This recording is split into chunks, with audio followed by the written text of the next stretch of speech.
Kung ano itong binabanggit nyo, mga measures na inilagay ninyo para mabigyan natin ng proteksyon yung boto ng ating mga kababayan. Thank you for that. Salamat po.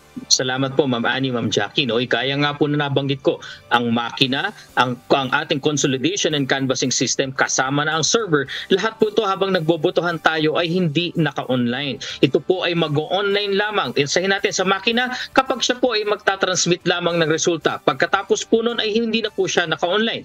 Ganon din po ang ating mga consolidation at canvassing system sa kada bayan, kada lungsod, kada probinsya. Sila po ay mag-online lang pagkatapos po magbukas ng ng ating lang board of canvassers. At ito po ay makikita na nakamonitor po sila, natatanggapin lang nila ang identified na mga automated counting machines at hindi po lalampas sa sobra o kukulangin doon sa mga tatanggapan nila ng resulta.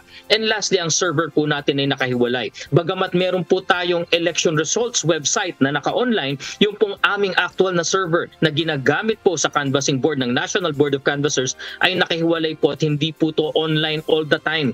Meron lamang pong piling oras kapag ka po tatanggap ng resulta, tsaka lamang po siya mag-online. And lastly, yung nabanggit ko po na bakit marami ng server ngayon. Dati po kasi isang server, tapos lahat po tayo, ang media, ang mga political parties, ang mga citizens mga tagabantay natin, ay naghihintay ng resulta sa isa. Ngayon po, kanya-kanya na po tayong server.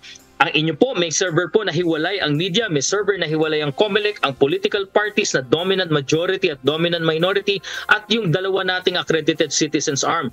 Ang ano po ang purpose ito? Bakit iwahiwalay pa tayo? Sabay-sabay po tayo makatatanggap ng resulta mula po sa presinto. Tama po ang nadinig nyo.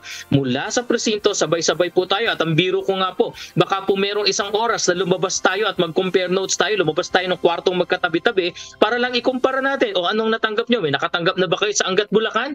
Pare-pareho ba tayo na natanggap? So yan po yung mga pamamaraan na hindi lamang pagtaas ng security, kundi pagtaas po ng antas ng transparency.